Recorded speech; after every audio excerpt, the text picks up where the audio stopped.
Hello, welcome to part 2 of the stylized hammer in Blender. In today's video, we'll be continuing where we left off in part 1, and we'll be texturing the hammer. Join me on the ups and downs of procedural texturing, as well as using some textures from the web, which I will share with you in the description. So here's where we left off in the previous video. And here are some texture maps that I downloaded for use on the hammer. So as I said, the links in the description. I'll enable Node Wrangler as well as in the add-ons, and you may as well make sure you've got LoopTools enabled as well. So here are the texture maps that I downloaded, the metal and the leather texture sets.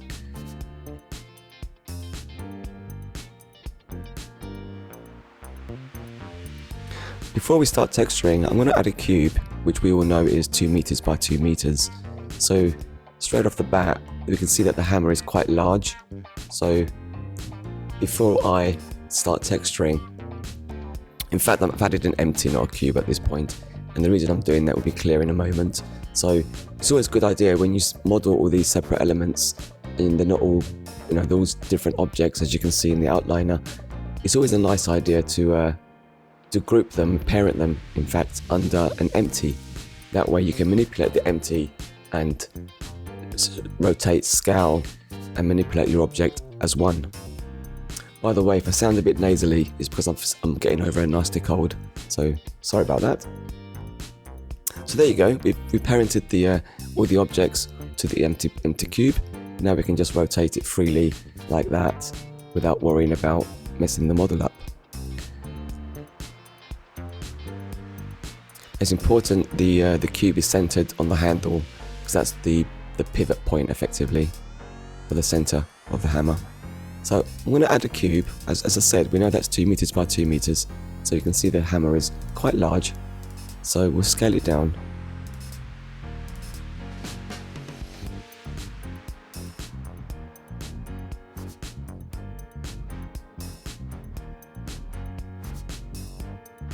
Something about there, I think is fine. Still quite large, but it's a decent size now. So with that done, let's continue.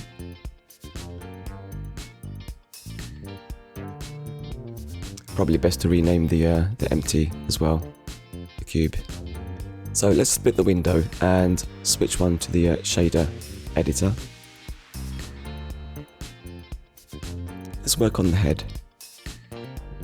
So we'll create a new material, give it an appropriate name. I'm calling mine Hammer Metal. Do whatever you like, and it's good to have the names and you know what's what.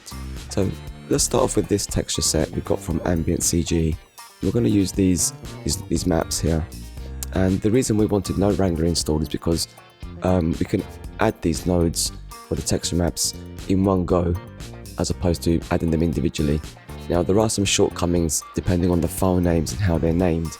Node Wrangler may not pick up the correct file and put it into the correct slot, so that's something that we'll check once it's done its job.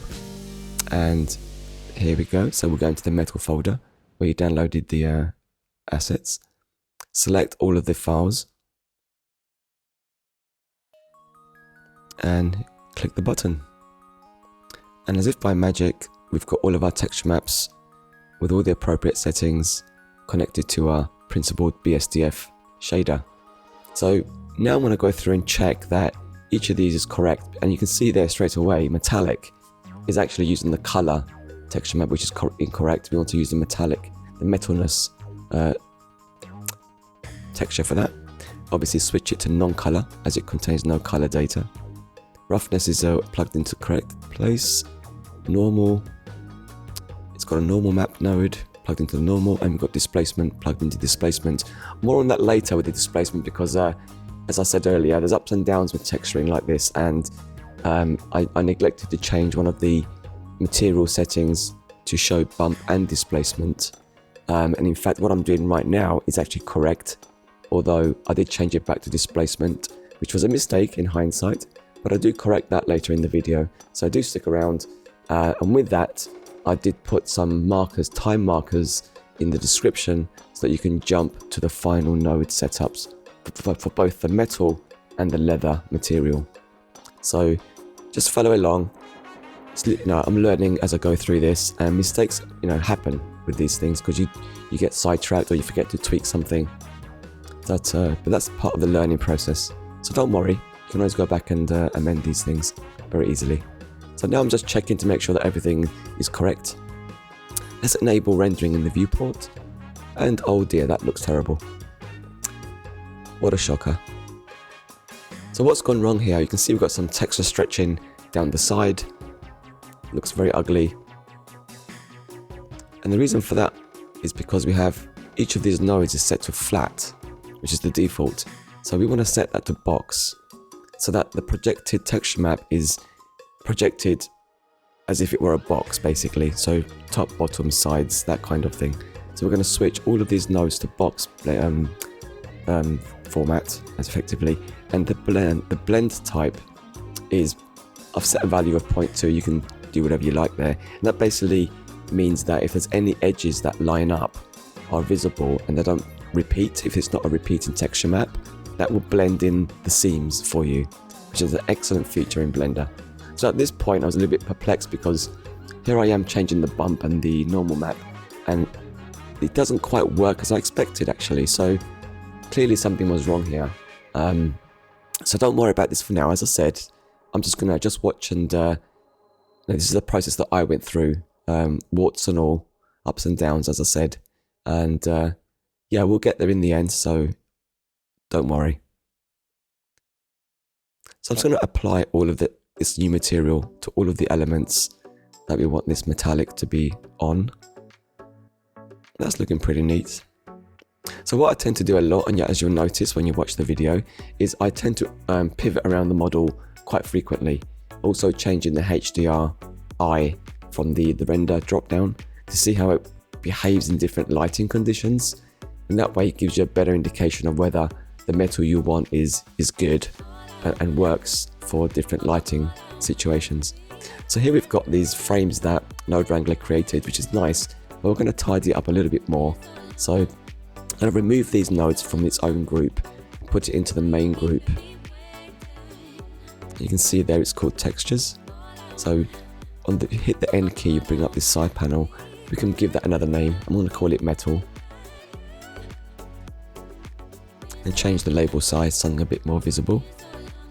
Now the shrink option just means that the box will shrink to the contents of the box. If you turn that off, you can resize the box independently of the content. But in this case, I left it shrink toggled on. So let's drag these in now.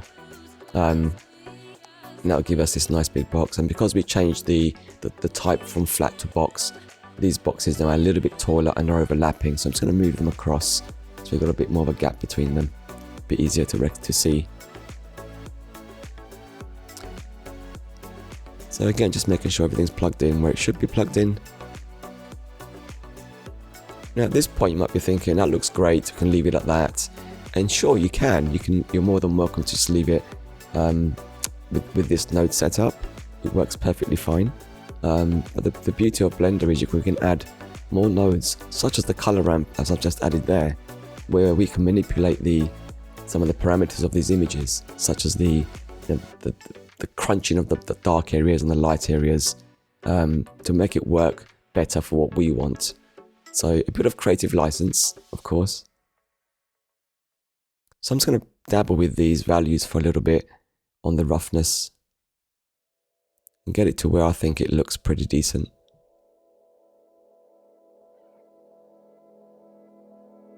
And don't be afraid to play around with these values, go to extremes as well. Pull it from one extreme to the other, see what the effect is, as I'm doing there. And if you like the result, keep it. If you don't, make some more tweaks. And that's looking pretty good. It's quite metallic and shiny. Something to be aware of when it comes to roughness, of course, if you don't already know. Black color is very reflective, like a mirror finish, effectively. On the opposite side is the white, and that is a very dull and very rough surface. So that's the opposite of the mirror surface, basically. So perhaps we don't want black to white, we want somewhere more grayscale if you don't want to be totally reflective. So let's go back to the color amp. Let's move it a little bit closer to the roughness and change the value from black to a lighter value, like a grey. So there you are, black no roughness, white lots of roughness. That's how to think about that. Let's turn down the whites a little bit so it's not completely matte and flat. So as I said, pull the extremes of these values and see what happens. Then you can see where you're going wrong and where you need to make the changes. So perhaps that's going to be a little bit brighter, not as shiny. So that's with the color amp, and that's without the color amp. So it's quite a big difference. I like the fact that we can do that in Blender. So I'll just switch to HDRI again to see how it behaves under different lighting conditions. I think that's looking pretty good. As I said, you can leave this as is now, it's done, right? But later in the video, we'll take it up a notch and start mixing an additional shader group, which I will call Hammer Metal 2, so I don't lose this one. And basically that's going to add more rust, and we'll create a mask to blend this material with the rust material to come up with a final material. So let's apply that material, I keep saying that, let's apply that to all of the parts that are metal. And of course you can make these whatever you like, doesn't have to be metal, they can be wooden with a mix of metal, be quite nice. So I'm just going to select all of these individually, holding down the shift key as I do. And with those selected, you can select the final object which has the material you want to use. So I'm going to select this one here, and with that done, press Ctrl and L. Ctrl and L for linked, and we can link the materials. Just like that. So again, I'm just going to go around looking, see how this looks. Turn off the overlays for a second. That's looking pretty good. Very metallic looking. As I said, if you're happy with this, leave it at that and carry on to the leather part. This is the thing about texturing. Now, I played around with different ways of doing this with procedural textures, texture sets from the internet, such from ambient CG. But whatever works for you, whatever gets the result, is all that matters really. And I decided to go with these texture maps for now. But I may do a follow-up video at some point to look at a purely procedural method of creating this metallic finish, which is very easy to do. But for this instance, I wanted something a bit different. I went with this one. So let's look at the handle now, which is going to be our leather strap. And I've got a cylinder inside there, which I created from the very first model. So we don't need that actually. So let's just turn all of that off. No need to delete it. We might need it. You never know. So I'm going to turn all of its icons off. So I can't select it, I can't see it, and it won't be rendered. That's what those three icons do. And we'll create a new material for this. And I'm going to call it Hammer Leather. And of course we're going to drop in those leather textures from ambient CG, the same process we did earlier. So select the node, the principled BSDF, make sure it's selected, and then we want to apply the leather textures we have here. There's only 4, which is good. So with that node selected,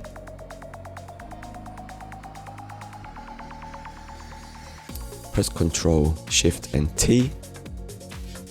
Navigate to where you save the texture maps, select them all, then hold down the Control key to select multiple files, of course, and hit the button. And again, there we are, all done for you. Now it's not looking right just yet, and again, displacement has been plugged in, which we don't really want in hindsight, that we want to use a bump map for that instead of a displacement. Displacement actually displaces geometry physically in 3D space, and of course this isn't a high poly model. Yes, we're using subsurface modifiers, but there's just not enough geometry there to displace it in the way that we want. So we're not going to use displacement, we're going to switch that to use the normal maps and the bump maps. So let's switch the mapping from object, from UV to object firstly. And now we're getting some result. As we did before, switch these from flat to box and enter a blend value of something like 0.2, should be fine. If I hover over that value there, press Ctrl C to copy it, I can then paste it when I hover over the other boxes. Just like that. Fantastic. And you can see already that's made a massive difference to how the material looks in the viewport. So just space these out a little bit. Like we did before, we're going to tidy up these nodes, so select them, unlink, remove from frame, drag them out, delete that box, and then select these, drag them into that box, let go, and move them. And do the same for the others. The reason I'm doing this is because it's very easy to, as you add more nodes, this can get quite messy visually, so these boxes give us like a visual boundary and tidy arrangement. Makes it easier for us to see what's what. So that's looking pretty good already. Yeah, we've got some good detail there. Now I'm using the 2K version of the maps here. If I was doing this as a real project, I'd probably be using the 4K versions. So if your computer can handle that, by all means use the 4K versions of the texture maps. You get much better clarity and definition. So here I am looking at the displacement again and wondering, why is that plugged in? What am I doing with it? Is it making any difference?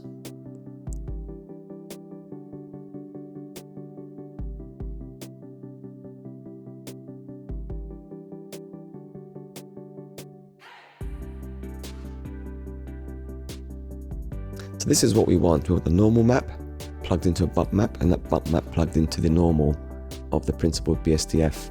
So you can ignore this part and jump ahead to the next stage. So we've got our metal texture, which is looking really nice, and here it is with the leather. It's looking pretty good. It is quite shiny actually. Perhaps you can see the HDRI reflected in these spheres here, and they're almost sharp, I would say, which I don't really want. I want a bit more weathering on the metal. So let's revisit this roughness. And what you can do there, you can select the node and press the M key, and that will mute the node to see how that affects the node setup. So I'm just going to play around with some of these values again, and try and get that less shiny.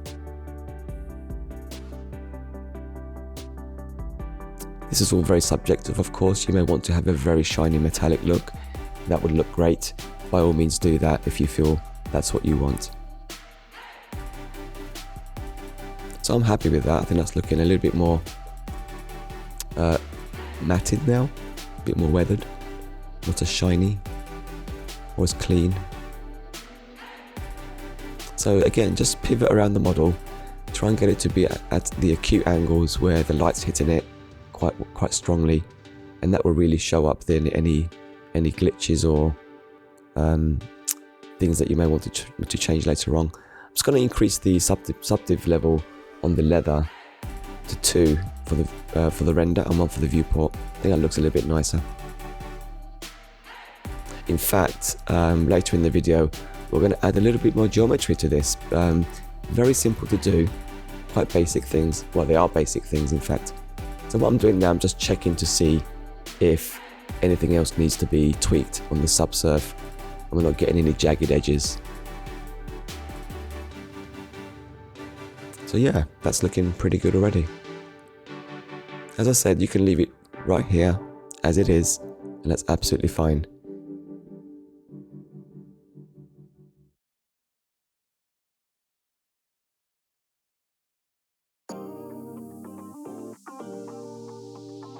So what I'm doing now, I've added an ambient occlusion node, and I want to add some of these darker areas in all the crevices basically.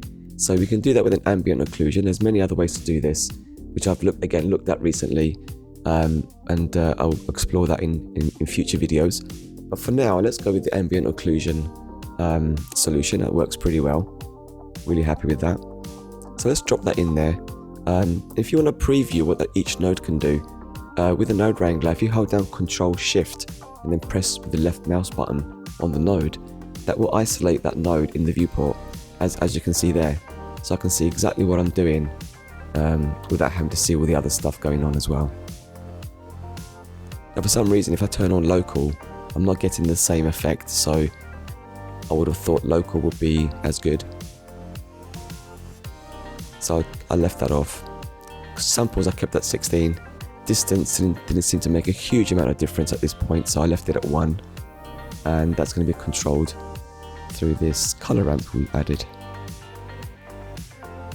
Just like we did with the roughness maps.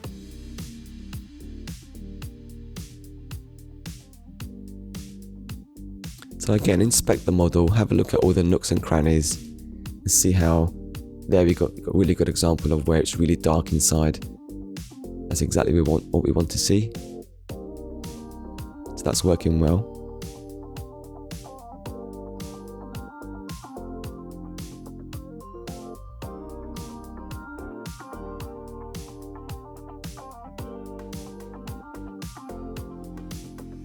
Okay, let's continue.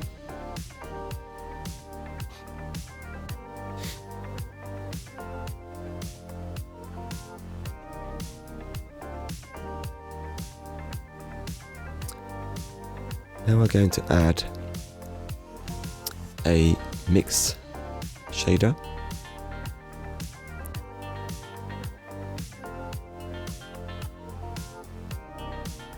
Let's give ourselves a bit more space here. So the mix shader will take an input from there, and we'll plug that into the surface. Now you don't see anything in the viewport yet because we haven't connected all of the materials yet. The metallic one isn't connected, which I will do now. Put that into the bottom slot, and something is happening. So effectively this ambient occlusion is the factor, which is effectively the mask of how these two shaders are going to be mixed. So at this point you can add any shader you like into the other slots. It could be even an emission shader if you want something really cool, sci-fi looking. So I'm just going to add a diffuse shader just for as an example. It could be another principled BSDF shader if you like, but I'll use a diffuse one for now. Make this a red color, orangey red. I want to try and get that rustic color accent in there. So bring it down to a very dark orange, red, brown.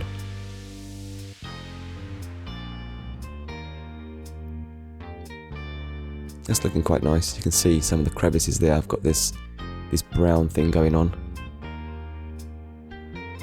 So again, just pivot around the model, see how that looks.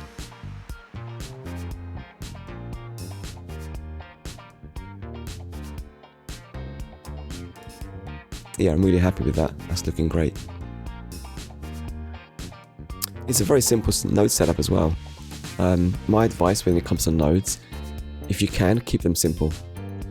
Use as few nodes as you need to use, because this can quickly get out of hand. You end up with dozens and dozens of nodes, and it can become very confusing. So try to keep it as simple as you can. Right, with that, let's move these around a little bit more.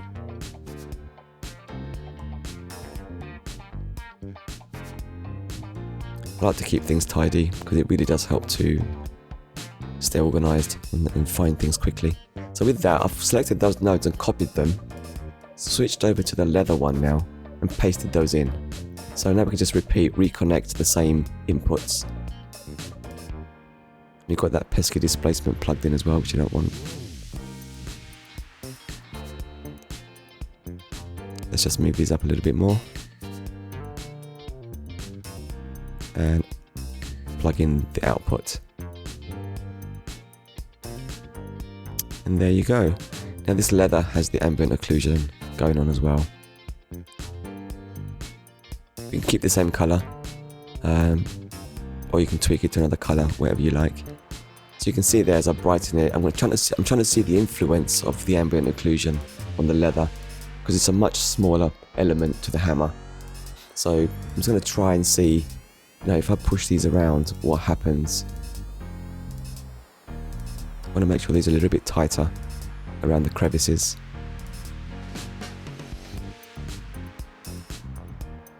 Let's try and change the distance. Does it make a massive difference? Not really. So let's put that back to 1. That could be because of this, the displacement being plugged in, which is kind of throwing off the result. So, but as I say, we can always come back and have a look at that later. So that's looking really cool.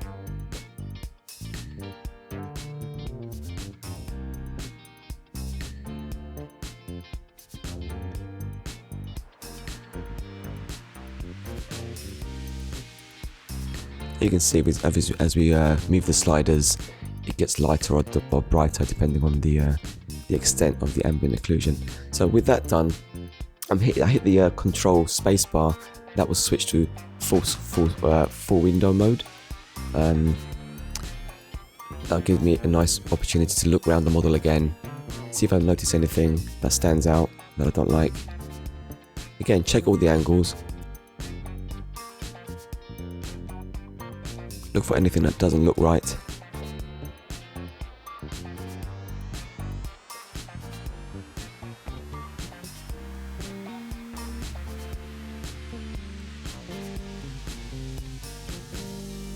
Okay, that's good. Let's carry on.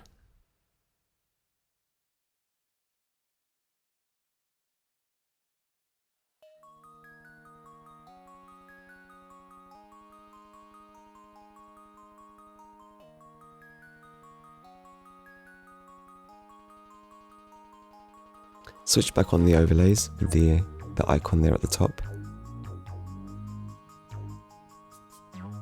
And what I'm thinking here is, these are very simple shapes, right? So we could add a little bit more interest and detail to this very easily. And what I'm going to do is I'm going to select all of these inner faces there.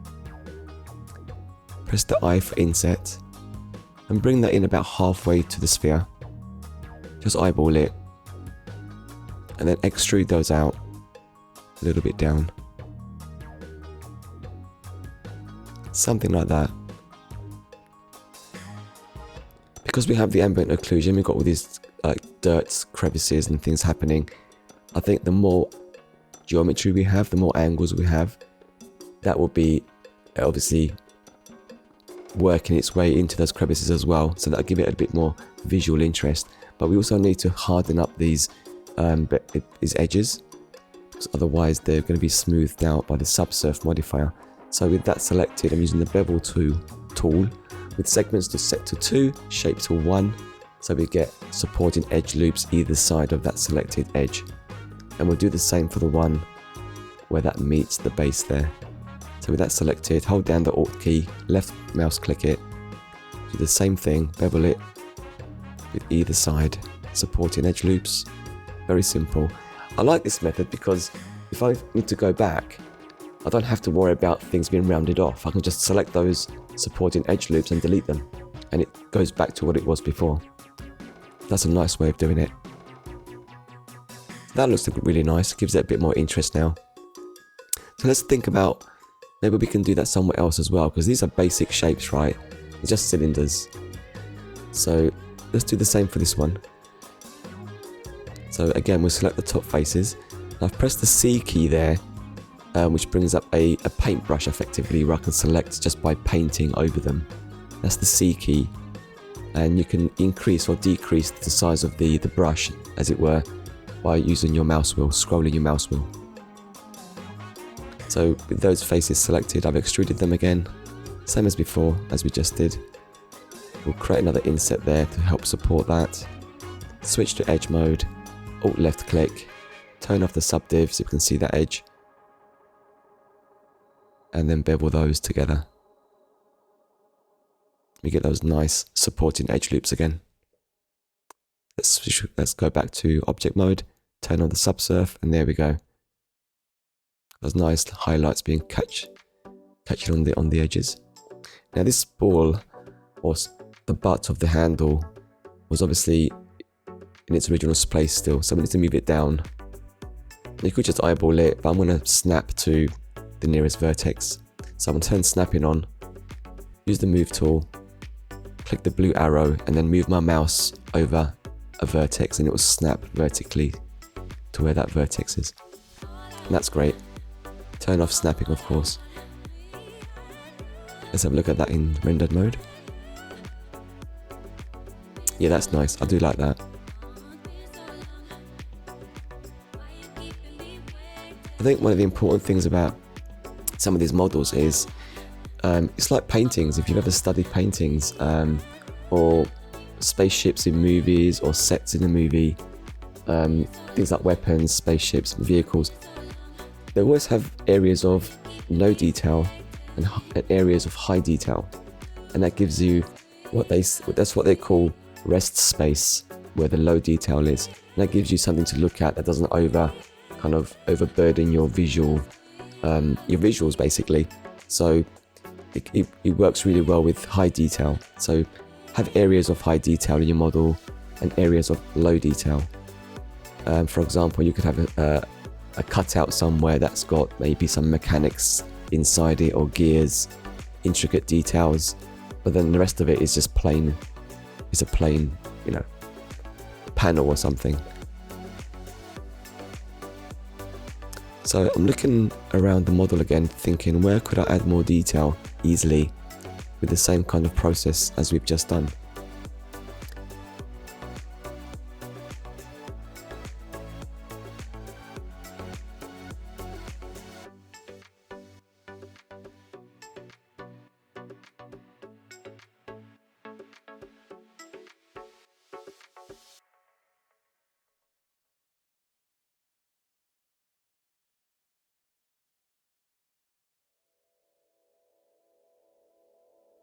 So this is the node setup for the leather.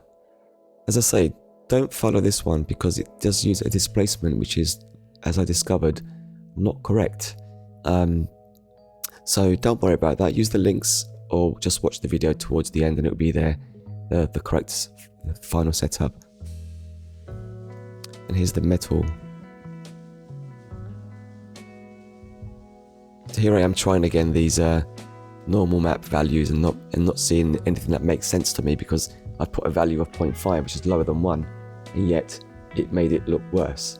So that's not how that should work. So clearly something was wrong. I couldn't figure it out just yet because I'd forgotten. There is a setting in materials, in material properties, where by default Blender will only display the bump, not displacements, which I hadn't turned on foolishly. So that kind of threw me for a little bit. But we'll get there. So that's looking really nice. We've got that nice ambient occlusion, adding some more grit and dirt and depth to this model.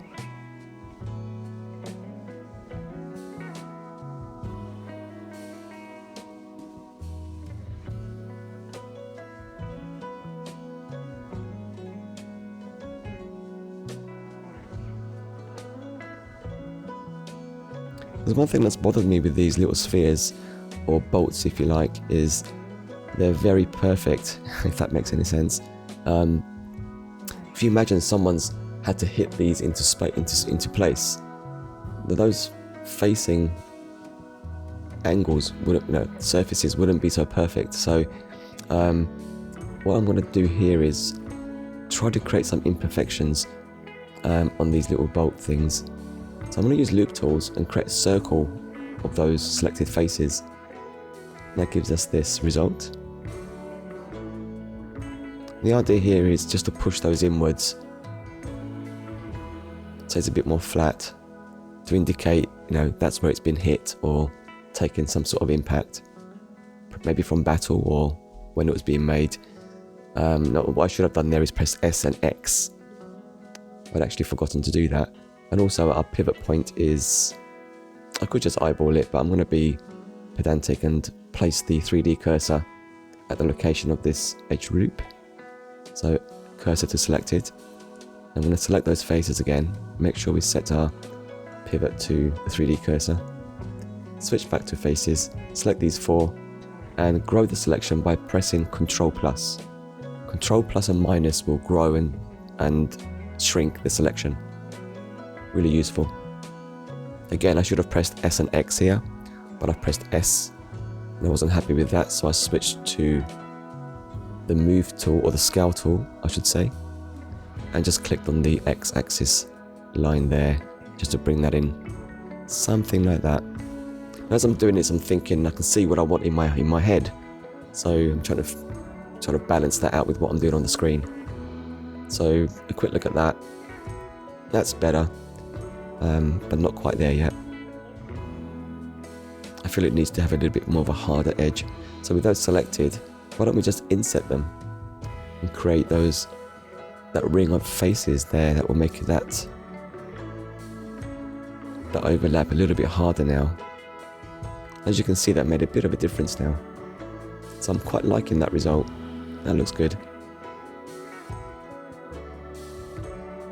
If you remember when we modeled this, I created one of these and then used Alt-D to create a linked duplicate of that object rather than a distinct separate object. So if I edit one of these bolts, they all edit at the same time, which is a nice way of doing it. Otherwise you have to go through every single one and edit manually. So again, now I'm just checking around, seeing how I feel about this, if there's anything that I don't like.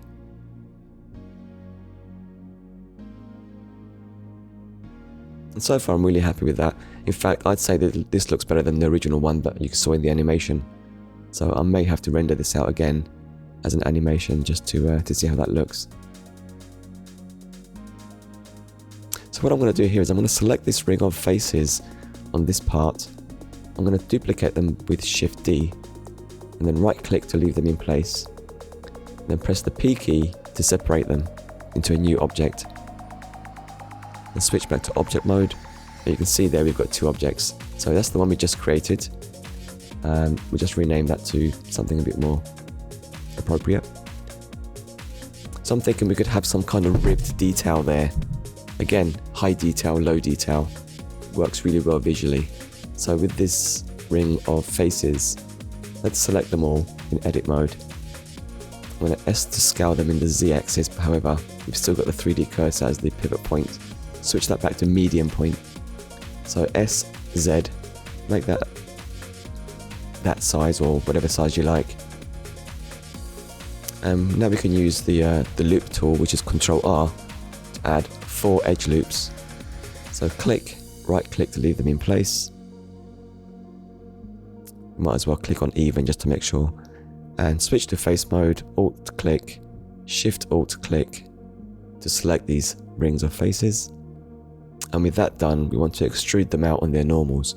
And to do that, you can hold down Alt E or press Alt E, and that will bring up a menu. Extrude faces along normals. Just move your mouse to wherever you think is appropriate. Something like that is good. Not too far out.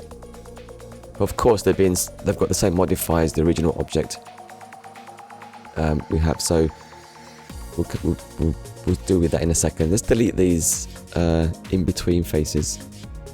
Now we need some supporting edge loops. So switch to edge loops, edge mode. Shift Alt and click all of those. You can turn off the subsurf modifier to see what that looks like. Switch to bevel tool. Let's make that window a little bit bigger. So back to bevel. Again, segments 2, shape 1. Don't worry if you don't do that now, you can always tweak it in the box that pops up in the bottom left corner of the window after every operation. So something like that is good. There's the pop-up. Turn off subsurf and there you go. Let's have a look at that in rendered mode. Fantastic. The ambient occlusion is really doing a good job here. So I'm really liking that. I think we'll add that to the lower cylinder as well. Now I want to make sure that's centered on this part. And I was going to go into edit mode and place the 3D cursor there, but then I realized the origin point is in the center anyway, so we can just move the 3D cursor. So if you press Shift S, that will bring up that menu and select cursor to selected. or 3D cursor selected. And we've selected that object and duplicated it, and then Shift S, selection to cursor, and that will snap it to, of course, the 3D cursor. Switch to wireframe mode, rendered mode, sorry, turn off the overlays, just inspect what we've just done to see how we feel about that. Of course, you can do something completely different. Now at this point I'm thinking I would do the same for the part under the hammer, but I didn't do that because this will be clear in a moment.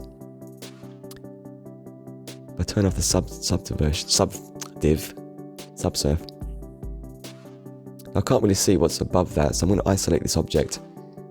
In object mode, press the / key on your keyboard. That will isolate that into its own. You can see there's a bit of a lip, so I really didn't want to add more ribs to this, as I think it needed it. And at this point I did forget to turn on the subsurf modifier again. But I did realise that later on and turned it on, so no worries. So yeah, really happy with that.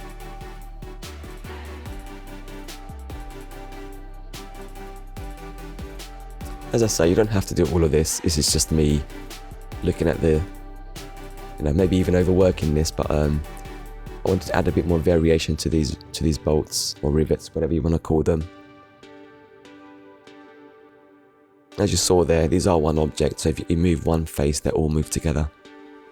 So I'm thinking we could add a bit more like micro dents, a bit more chaos to this shape. So select a couple of faces, just move them in a little bit. So that could be a little dent there.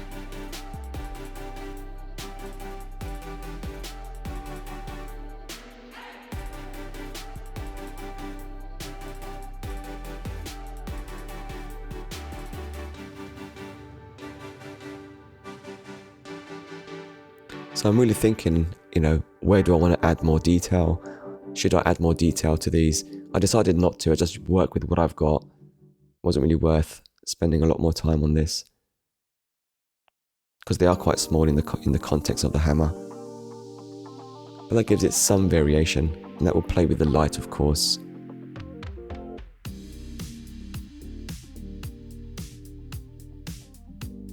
Maybe just one more tweak.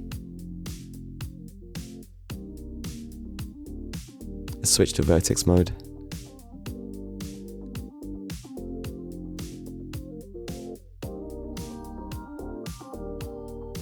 Let's bring that in there a little bit. Yeah, like a bit of a dent there. So that's all we're going to do there. As I say, you don't have to do this as well. This is just me, fussing over details really.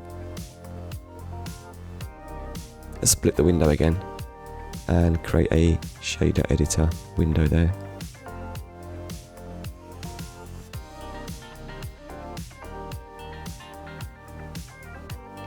So let's take it up a notch. This is the part I mentioned earlier in the video where I want to create another rust shader, or a shader group just for rust. Then we'll create a mask to blend the two together.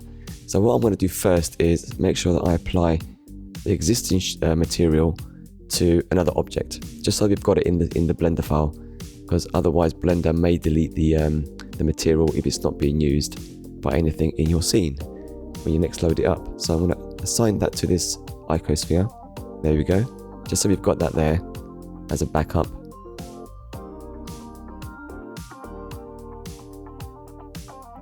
We don't need to see this sphere, of course. I'm just going to turn everything off.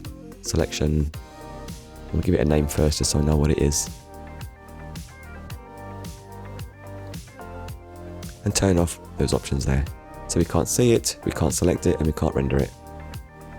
So, going back to our shader editor, let's duplicate this material by clicking this icon, renaming that to version 2 or something, whatever you like. Let's think about how we can create a rust network and then a mask to blend the two together. So we're going to need another mix node, of course. Let's just move this metallic group away for a second, give us more space.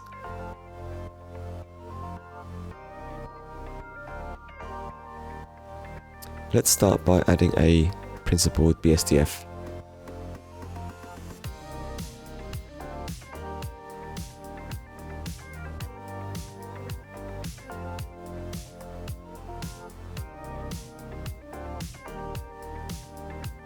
So with this selected, we're going to create a new frame for it. So we again keep organized. Call it rust, or whatever you like. More rust.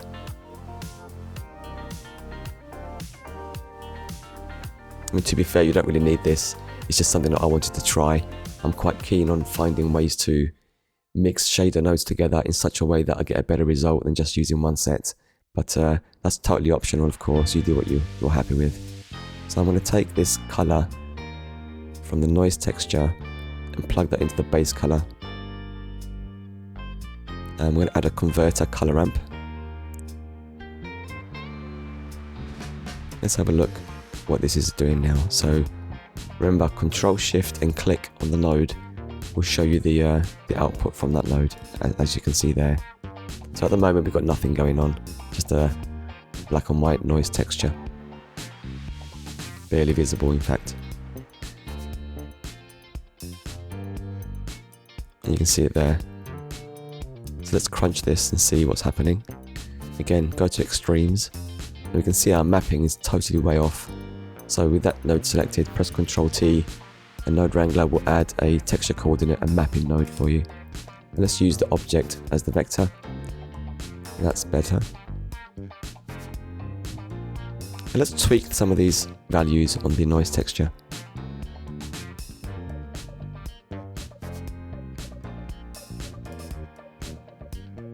Definitely increase the detail, because we get that kind of granular kind of look and feel to rust in the real world. So I'm not really going for realism here. I haven't really gone off any reference as such.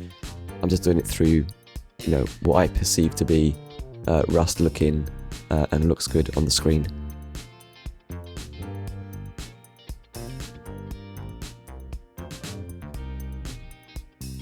Maybe bring this white in.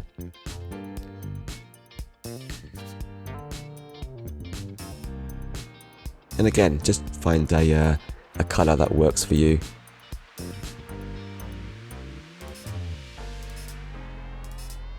Rustic brown always works. And this one we can make lighter.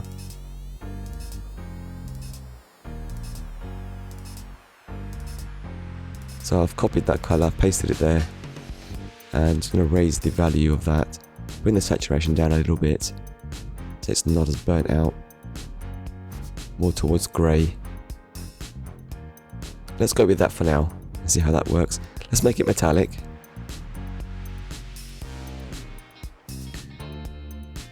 We can click on this, Control Shift click to see what that's doing.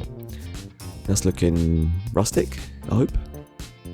It's a start. Let's carry on. Still got a bit more work to do.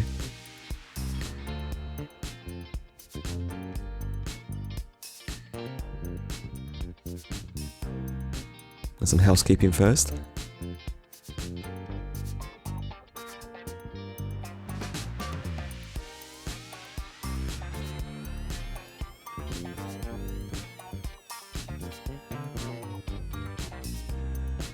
This time we'll use the factor.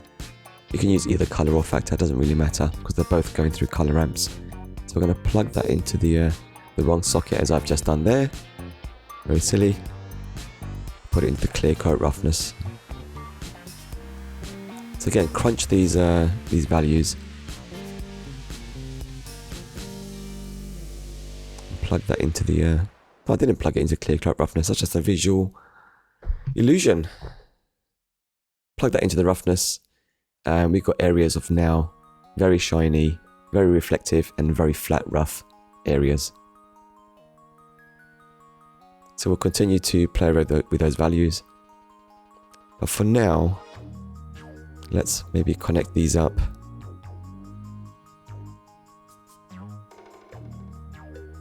So we're going to mix these two together.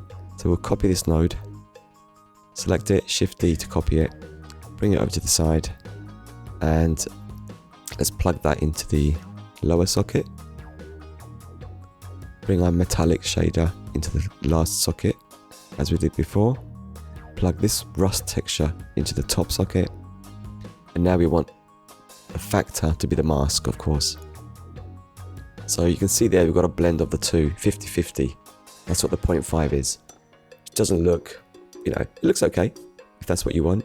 But we want a very distinct mask to control what parts of the metal we can see, which parts of the rust are showing.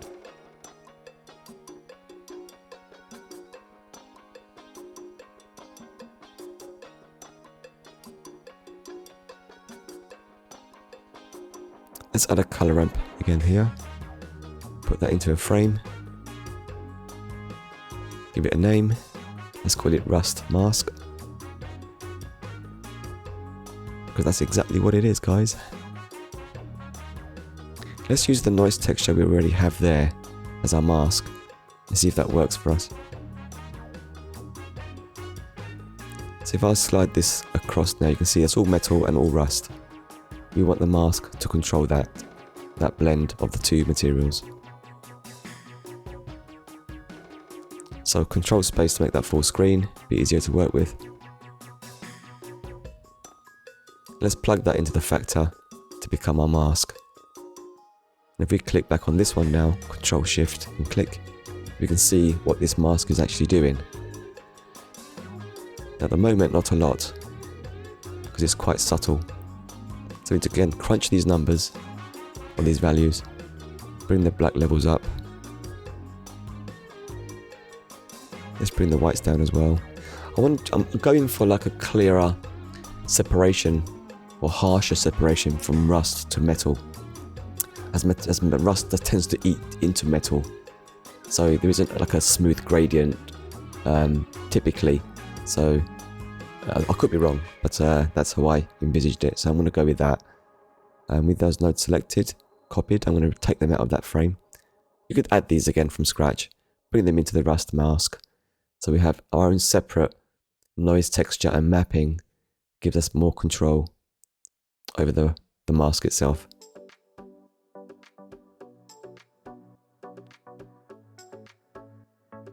So Control Shift and click that. Let's really play around with this now and see what we like, what looks good. So rather than these very small patches of rust everywhere, which look a bit messy visually, doesn't look good, I felt something with larger patches is going to work better. So the roughness can be quite high.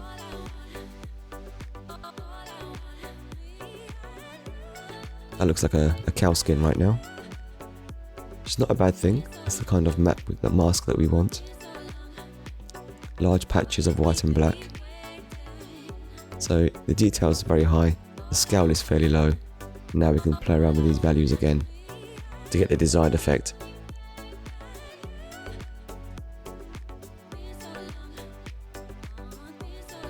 Let's switch back to the rendered view. Control Shift and click. You can see there we've got a lot of rust on that now. So the mask is doing something but not enough to show the metal. So let's go back to that rust mask and tweak some of these lovely parameters.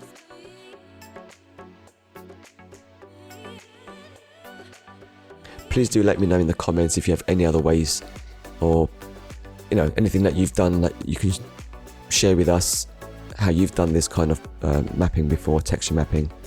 It's always good to learn new ways to do things. And also, while I'm saying that, thank you to everybody that commented on the last video. I really am chuffed that you guys took the time to do that. And if I do make mistakes, bear with. I'm also learning as I go along with this on my Blender journey. I don't think anyone can ever be a master of this fantastic software.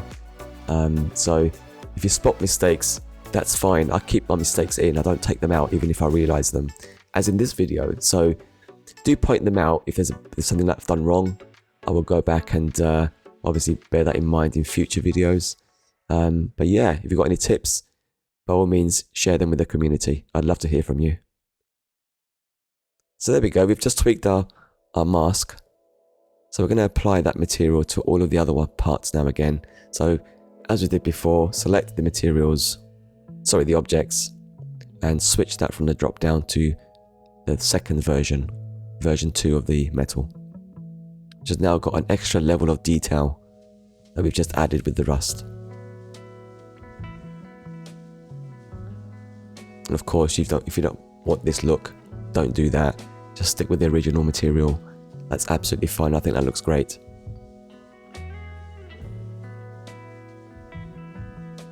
So tedious job this, just going through, selecting parts, assigning stuff. But we'll get there, stick with it.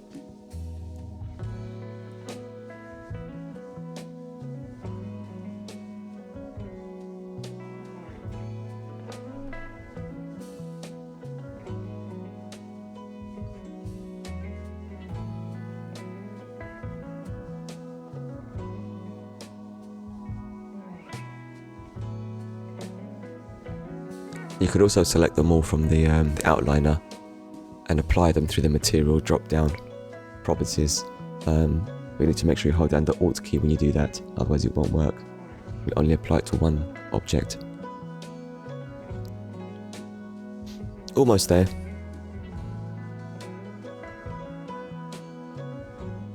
I think we're done. Let's have a quick look. Again, you need to inspect this. You need to look at it from different angles, close up, far away, acute angles, reflecting off the light. Here I am again with this displacement that's been bothering me since the beginning. I'm thinking, why is this here and what is it doing? And the bulb in my head just switched on. This little cheeky setting in the material properties, I don't know why this is set to bump only by default. I think that's a terrible decision. Displacement and bump is what we want. And oh my goodness, that is a mess. This is what I've been working with, I didn't even know it. So let's fix that for sure. And just for sanity purposes, I'm going to do a quick test render to see. Obviously this is what we're going to get, but just for the sake of sanity, I wanted to make sure this is actually happening in the render as well. And sure enough it is. So that myth is confirmed, guys.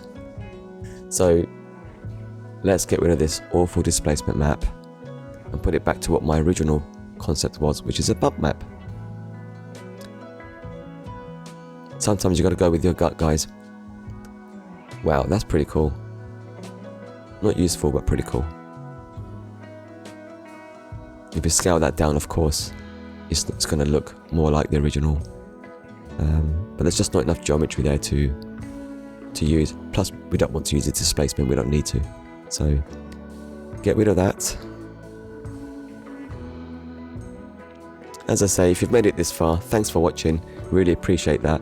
And there are timestamps in the description where you can jump to the final node setups. So, you don't have to worry about doing this as I do it in real time. Just jump ahead, pause the screen, and copy what you see on the screen. And from there you can just amend it to your heart's content and do what you think looks good. So now we're getting the result that I expected. These things are actually working now. So if I change the value of the strength, it's actually making a difference now. There we are. That's great.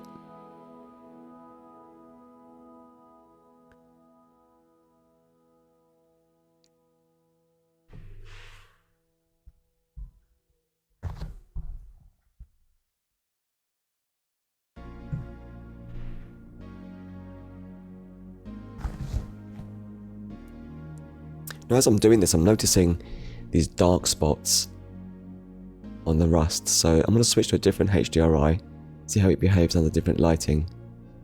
That's looking rather nice. You can see there, sometimes you get these little black areas.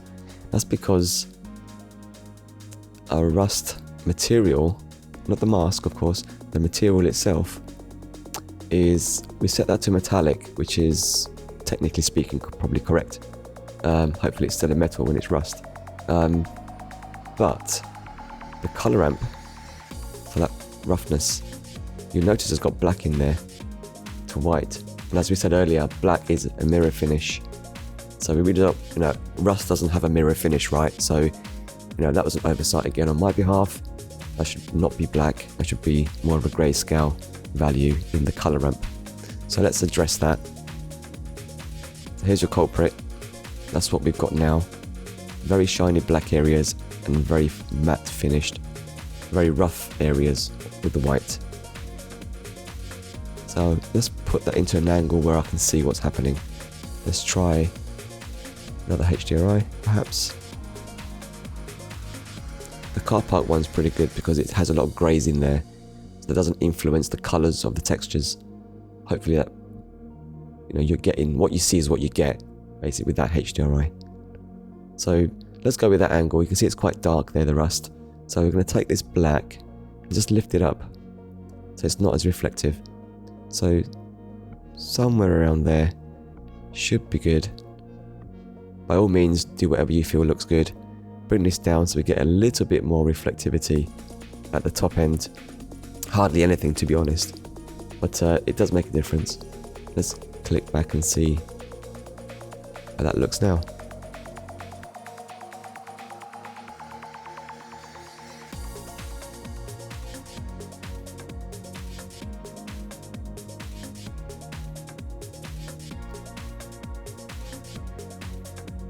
I think here I'm wondering whether I should tweak the mask some more. Perhaps I will.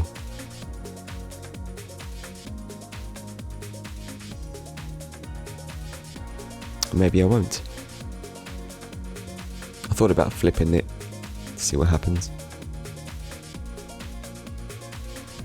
Perhaps increase that roughness a little bit more. And let's have a look at that.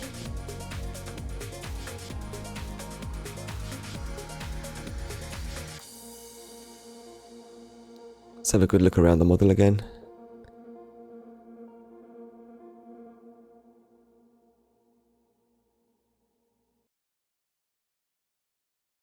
I'm really keen on those details we added on those near the handle. I think it adds a lot to the model.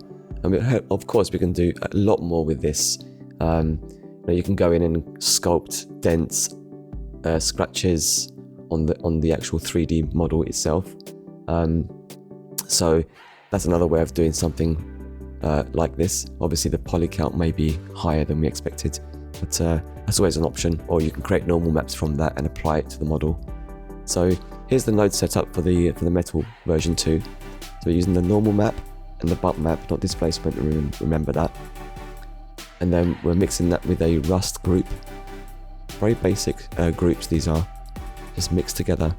And we've got the ambient occlusion at the last hurdle there to give it some more depth.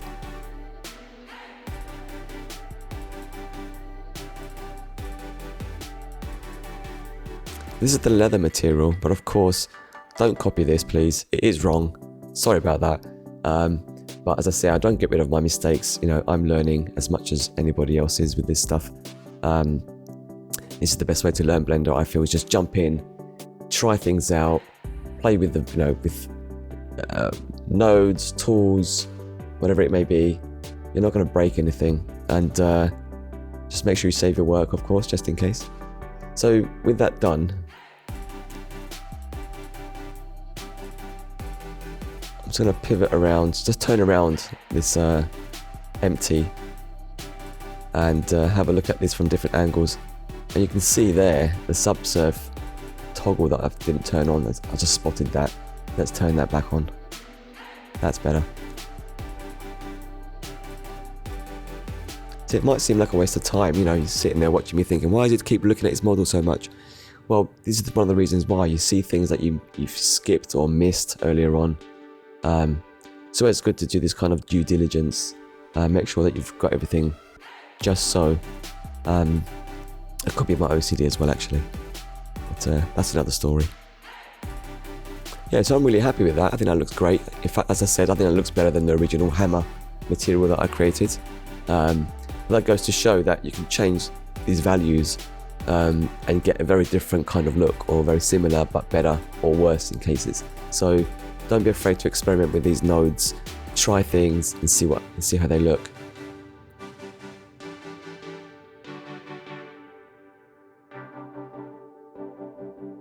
So going back to this leather material, let's turn on the bump and displacement.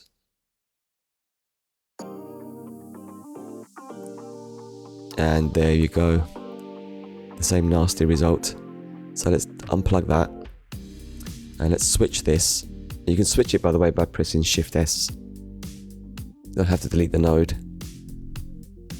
In fact, I just realized I didn't switch it to a bump map first. So Shift S will switch it to a bump. Plug the normal into the normal. And that into the principal BSDF. Let's just move this along.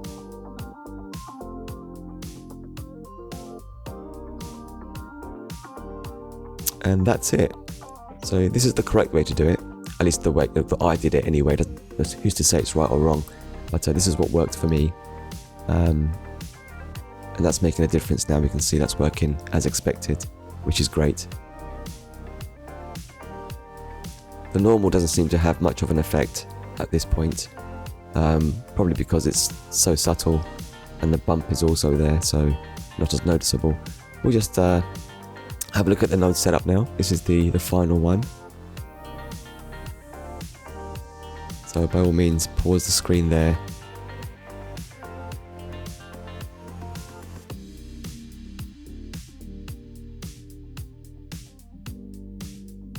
So there you go, guys.